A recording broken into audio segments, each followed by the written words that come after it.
Good morning Chhattisgarh. मैं हूं आपके साथ योगिता वाजपेयी। इस बुलेटिन में आपको मिलेगा छत्तीसगढ़ की हर खबर का अपडेट, लेकिन उससे पहले एक नजर आज की हेडलाइंस पर।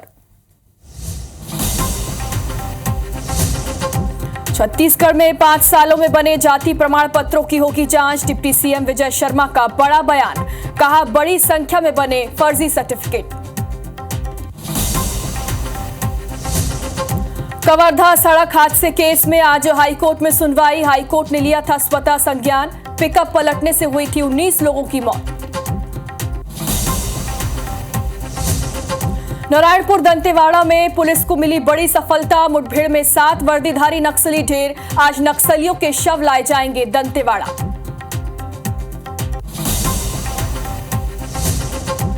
रायपुर के कौशल्या विहार में मिला महिला का शव। सामूहिक रेप के बाद हत्या की आशंका।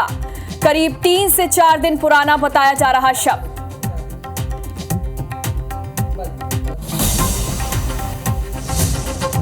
कल से छत्तीसगढ़ में नौतपा की शुरुआत। दिन में तेज धूप बढ़ाएगी परेशानी। शाम में कुछ जगहों पर बारिश और अंधड़ की संभावना।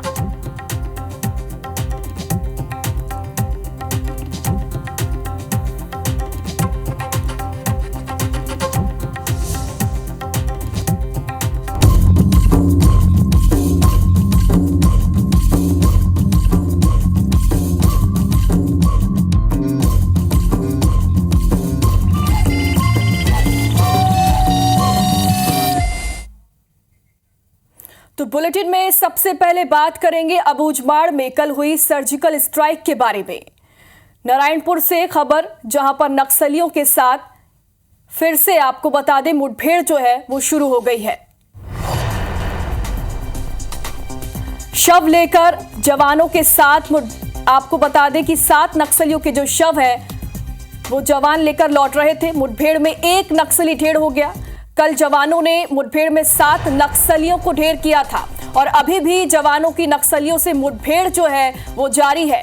नारायणपुर से ये बड़ी खबर आप तक पहुंचा रहे हैं। शव लेकर लौट रहे जवानों के साथ मुठभेड़ हुई थी। नक्सलियों के साथ एक बार फिर से मुठभेड़ जो है वो शुरू हुई है। शव लेकर लौट रहे जवानों के साथ एक बार फिर से मुठभेड़ हो गई है। 7 नक्सलियों के जो शव हैं वो जवान लेकर लौट रहे थे। मुठभेड़ में 1 नक्सली ढेर हुआ था। कल जवानों ने मुठभेड़ में 7 नक्सलियों को ढेर किया था और अभी भी जवानों की नक्सलियों से जो मुठभेड़ है वो जारी है।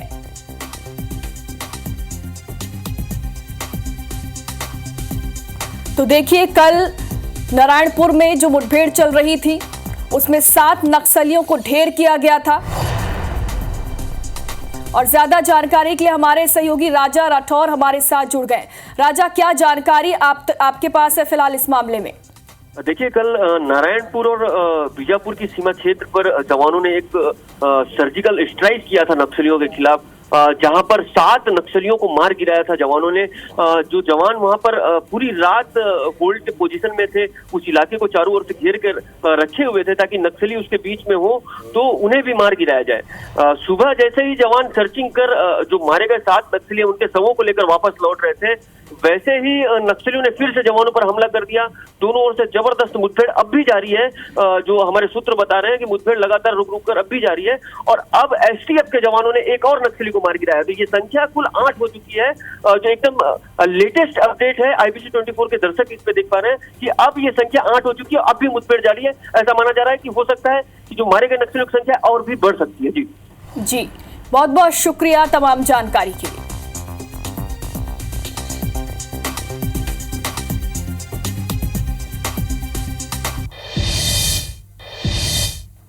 तो छत्तीसगढ़ में नक्सल पुनर्वास नीति को लेकर अब सियासत तेज हो गई है। एक तरफ साय सरकार आचार संहिता खत्म होते ही नई पुनर्वास नीति लाने की तैयारी में है। साय सरकार ने नक्सल पुनर्वास नीति के लिए नक्सलियों से सुझाव मांगे हैं।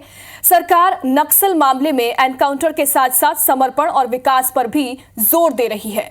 गृह मंत्री विजय शर्मा ने कहा कि नक्सली क्या चाहते हैं ये सरकार जानना चाहती है। सरकार ने बातचीत और सुझाव के रास्ते खोल रखे हैं। इधर कांग्रेस का कहना है कि साय सरकार उन्मूलन नीति को लेकर भी कंफ्यूज है।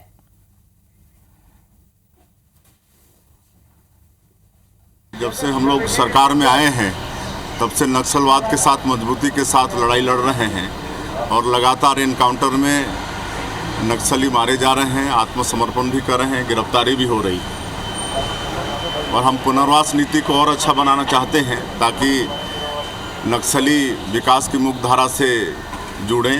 लगातार मुठभेड़ हो रहे हैं, मजबूती के साथ लड़ाई लड़ रहे हैं। हर एक दिशा से सुझाव लेने की कोशिश इसमें हम लोग कर रहे हैं और सब कुछ हो जाने के बाद उस पर पूरी प्रक्रियागत मतलब अभी भी छत्तीसगढ़ की पुनर्वास नीति अच्छी है, नहीं, परंतु उसमें और क्या अधिक अच्छा हो सकता है इसकी कोशिश कर रहे हैं।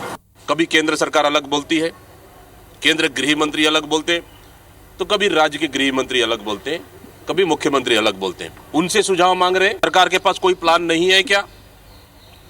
क्या सरकार के पास कोई योजना नहीं है क्या? अच्छा है, सरकार चलाने का भी सुझाव मांग लेते। और अब छत्तीसगढ़ में पिछले 5 सालों में बने जाति प्रमाण पत्रों की जांच होगी। फर्जी जाति प्रमाण पत्र बनाए जाने की शिकायत के बाद अब जांच होगी। जाति प्रमाण पत्रों की जांच को लेकर डिप्टी सीएम विजय शर्मा का बड़ा बयान भी सामने आया। उन्होंने कहा कि 5 सालों में नगरीय निकायों में बड़ी संख्या में फर्जी जाति प्रमाण पत्र बने हैं। राज्य सरकार अब ऐसे सभी फर्जी जाति प्रमाण पत्रों की जांच कराएगी। कोलकाता हाईकोर्ट के फैसले के बाद राज्य सरकार ने ये बड़ा कदम लिया है।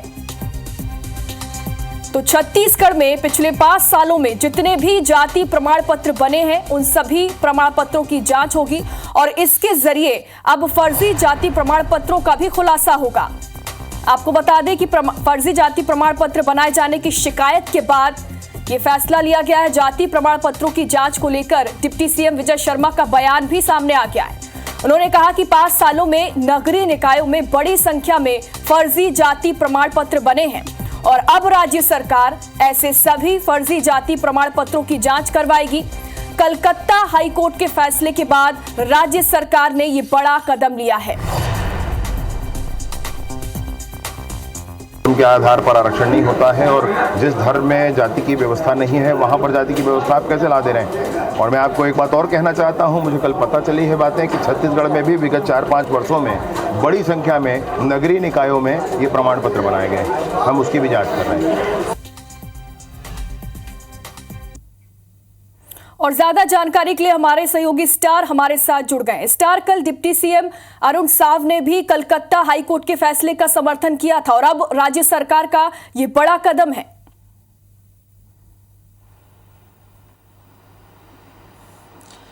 देखिए, पूरे देखा जाए तो कलकत्ता हाईकोर्ट का जो फैसला आया है उस पर लगातार समर्थन बीजेपी की तरफ से किया जा रहा है। मुख्यमंत्री विष्णुदेव साय से लेकर दोनों उप मुख्यमंत्री अरुण साव, विजय शर्मा ने भी समर्थन किया है।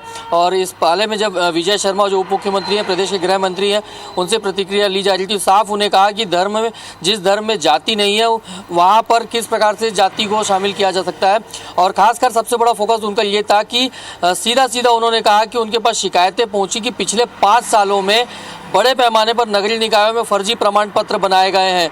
तो उन सभी प्रमाण पत्रों की सरकार जांच कराएगी। और एक प्रकार से देखा जाए तो ये छत्तीसगढ़ सरकार का एक बड़ा कदम हो सकता है, क्योंकि लगातार जीरो टॉलरेंस की बात बीजेपी सरकार करते आ रही है हर मुद्दों को लेकर। और इस प्रकार से यदि बड़े पैमाने पर फर्जी जाति प्रमाण पत्र बनाए गए तो ये राज्य के लिए भी गंभीर विषय है, डेमोग्राफी के लिए भी गंभीर विषय है।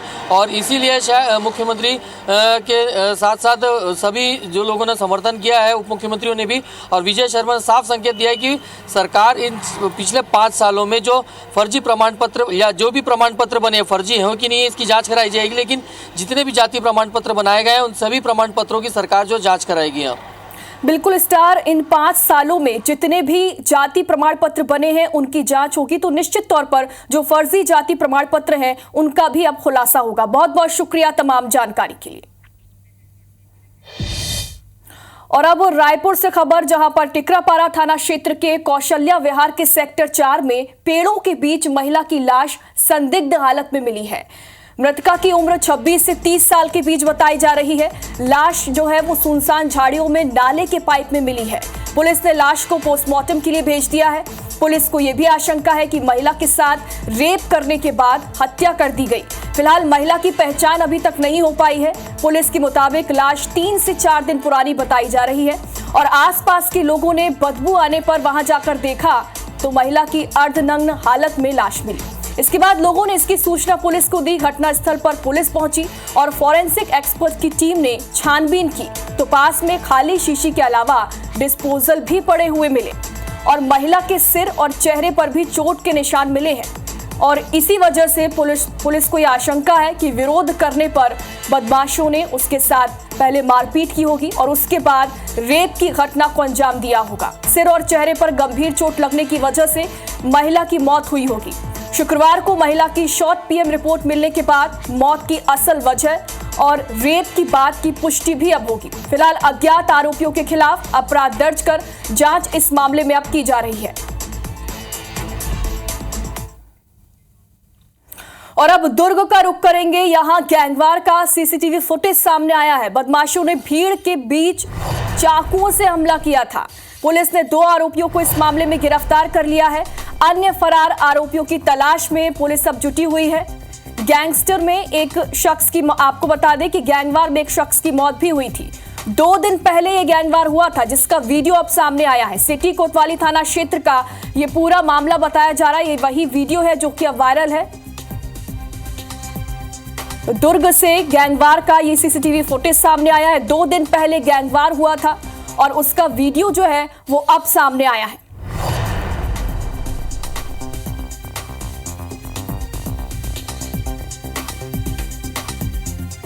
ज्यादा जानकारी के लिए हमारे सहयोगी आकाश राव हमारे साथ जुड़ गए। आकाश, क्या कुछ जानकारी मिल रही है इस मामले में? गैंगवार का वीडियो तो सामने आ गया, क्या कार्रवाई इस मामले में अब ली जा रही है? बिल्कुल, जिस तरीके से ये पूरा घटना घटित हुआ था, आरोपियों ने जो सरेराह जब जहां काफी लोग का हुजूम था और उस बीच चौराहे पर इस जो मृतक है उस पर धारदार हथियारों से हमला किया गया था, इसका सीसीटीवी फुटेज एक दुकान के कैमरे से निकल करके सामने आया है। ये बहुत बड़ा वाकया है क्योंकि देख सकते हैं जिस तरीके से फुटेज में आरोपी लोग वहां खड़े हैं, आरोपी ताबड़तोड़ चाकुओं से हमला कर रहे हैं बेखौफ, जबकि कुछ ही दूरी पर सिटी कोतवाली थाना है, पुलिस अधीक्षक का कार्यालय है, साथ ही साथ पुलिस लाइन भी इस स्थान के करीब है। उसके बावजूद इतनी बड़ी घटना को अंजाम दे के आरोपी फरार हो जाते हैं और उसके बावजूद ये जो मृतक है उसे लगभग 20 से 25 मिनट तक कोई सहायता नहीं मिल पाती और ऐसे में उसकी मौत हो जाती है। तो बहुत बड़ा एक वाकया है। फिलहाल पुलिस ने 2 आरोपियों को गिरफ्तार कर लिया है जिसमें 4 लोग की बात कही जा रही है। इसमें जांच के दौरान और अन्य लोगों की जो जानकारी निकलकर सामने आएगी। ये एक बहुत बड़ा मामला है क्योंकि जिस तरीके से गैंगवार की बात सामने आ रही है, मृतक मंत्री यादव भी एक अपराधी पृष्ठभूमि का रहा है और जिस पर आरोप लग रहा है अजय दुबे, वो भी अपराधी पृष्ठ का भूमिका है और कहीं ना कहीं दोनों आपस में पहले मित्र हुआ करते थे, बाद में इनके बीच में एक विवाद हो गया, उसके बाद ये आपस में दुश्मनी मोल ले लिए। लगातार अजय दुबे ने अपने फेसबुक अकाउंट पर ये धमकी देता रहा कि जिस तरीके से उसके साथ मारपीट की गई थी तो इसका बदला वो जरूर लेकर रहेगा और जो आरोपी है वो पूर्व में भी पिस्टल के साथ पकड़ाए थे और इसकी शिकायत जो है मृतक पक्ष के लोगों ने कई बार पुलिस से की थी, लेकिन इसके बावजूद कोई प्रोटेक्शन नहीं दिया गया, आरोपी तक को नहीं पकड़ा गया था और ऐसे में ये बड़ा मामला हो चुका है। आरोपी जो है फरार होने के बाद अपने सोशल मीडिया पोस्ट पर भी उसने ये डाला है कि मेरे इस घटना में सिर्फ मैं शामिल हूं, मेरा परिवार शामिल नहीं है और अगर कोई मेरे परिवार को जाकर छेड़ेगा तो मैं उसे जलाकर रख दूंगा। इस तरीके से तमाम धमकियां जो है सोशल मीडिया के माध्यम से बिल्कुल आकाश, अब इस वीडियो के आधार पर कड़ा एक्शन इस मामले में जरूर लिया जाएगा। बहुत बहुत शुक्रिया तमाम जानकारी के लिए।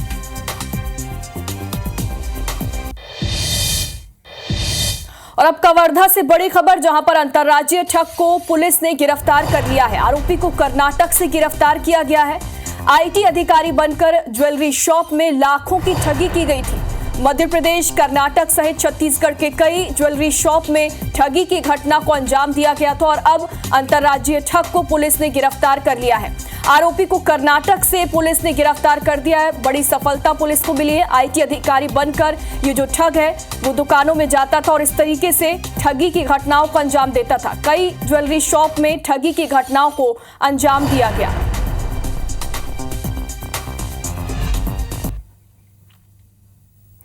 छत्तीसगढ़ में हुए 500 करोड़ से ज्यादा के कोयला घोटाले मामले में विशेष कोर्ट ने मुख्य आरोपी पूर्व सीएम भूपेश बघेल के सचिव सौम्या चौरसिया और निलंबित आईएएस रानू साहू को 27 मई तक ईओडब्ल्यू की रिमांड में भेज दिया है। हालांकि ईओडब्ल्यू ने कोर्ट में याचिका दायर कर दोनों ही आरोपियों से पूछताछ के लिए 15 दिनों की रिमांड मांगी थी। वहीं सूत्रों की माने तो ईओडब्ल्यू अब 1-2 दिनों के अंदर ही सूर्यकांत तिवारी और समीर बिश्नोई की प्रोडक्शन रिमांड की याचिका लगाकर रिमांड मांग सकती है और इसके बाद कोयला घोटाले के सभी मास्टरमाइंड को आमने सामने बिठाकर पूछताछ की जाएगी। जांच में आरोपियों की व्हाट्सएप चैटिंग भी मिली थी, जिसे दिखाकर सवाल जवाब किए जा सकते हैं।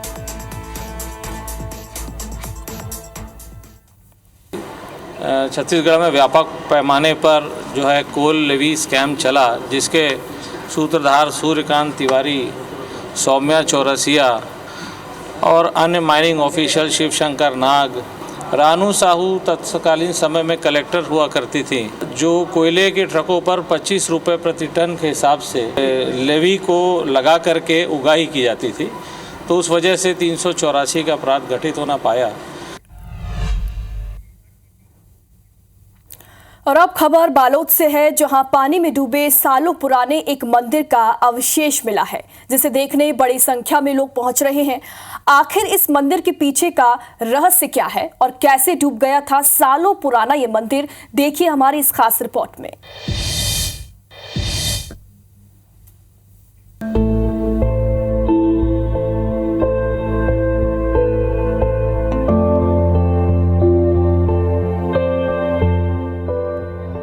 बालोद जिले के गोंदली डैम के एक बड़े हिस्से में पानी सूखने के बाद एक मंदिर का अवशेष मिला है और ये माना जा रहा है कि मंदिर पिछले कई सालों से डैम के पानी में पूरी तरह से डूबा हुआ था।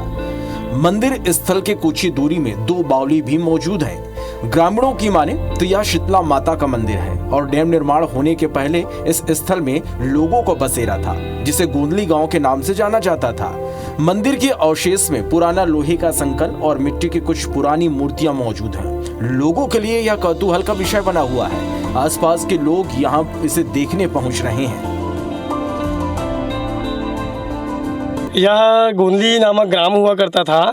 तो हमारे पूर्वजों के बताए अनुसार यह पता चला कि आज से लगभग 60 से 70 साल पूर्व यहाँ पे जब निर्माण नहीं हुआ था डैम का, उस समय यह एक फेमस जगह हुआ करता था। यहाँ पे माँ शीतला मंदिर हुआ करता था। यहाँ पे बहुत बड़ा मेला का आयोजन भी कराया जाता था, ऐसा पूर्वजों ने से जानकारी हुआ है। अब ये गला तो गोंदली बस्ती कथे जी पुराना सियान मन है। अब ये गोंदली गांव है। अब यहाँ के जाहिर से नागरिक ते मन बैठा है शीतला ला, हम वाला जानकारी नहीं है। इसे गांव में गोंदली में यहाँ डुबान कहते, गोंदली डुबान के नाम से जानते हैं। मंदिर के विशेषता ये है कि मंदिर ला माने आज 70-75 साल में भी देखे मिलते कोई दिन अपन माने देवी शीतला मंदिर के बार के दिन सोमवार और गुरुवार के बीच में पानी भर रहा, फिर भी जलते दीपक आपे आप। मंदिर का निर्माण चूना ईंट की जुड़ाई से हुआ है। लगभग 70 साल पहले जब डैम का निर्माण हुआ तो यहाँ के 12 से 15 गांव के लोग दूसरी जगह शिफ्ट हुए। बसाहट खत्म होने के बाद पहली बार डैम का पानी सूखने पर मंदिर पूरी तरह से दिखाई दे रहा है और वर्षों पुराने इस स्थल की जानकारी लोगों को हुई है। मोहनदास मानिकपुरी, IBC 24, बालोद। छत्तीसगढ़ के मौसम का हाल आपको बता देते हैं। आज छत्तीसगढ़ में मौसम में विशेष बदलाव नहीं होगा। अधिकतम तापमान 42 डिग्री के आसपास रहने की संभावना जताई गई है। प्रदेश के कुछ स्थानों में अंधड़ और बारिश की आशंका भी जताई गई है। रायपुर में दिन भर आसमान में बादल भी छाए रहेंगे। रायपुर में अंधड़ के साथ हल्की बारिश की संभावना भी जताई गई है। तो छत्तीसगढ़ के मौसम में आज विशेष बदलाव नहीं होगा।